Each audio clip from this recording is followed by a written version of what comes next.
hastasıyız dede.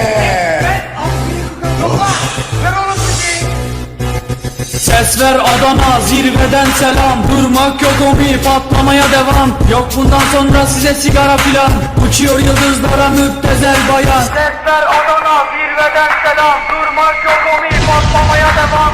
Yok bundan sonra size sigara filan. Uçuyor yıldızlara müptezel bayan. Harmanım, baba nerede çarşafım? Gördüğüm bu paketler benim dermanım. Hoppa yavaşça açıldı fermanım. Sakın kaçma buraya gel la kezbanım. Adana çocuğu Arka şehrimin delisi. Olay büyük kardeş, mevzu kendisi.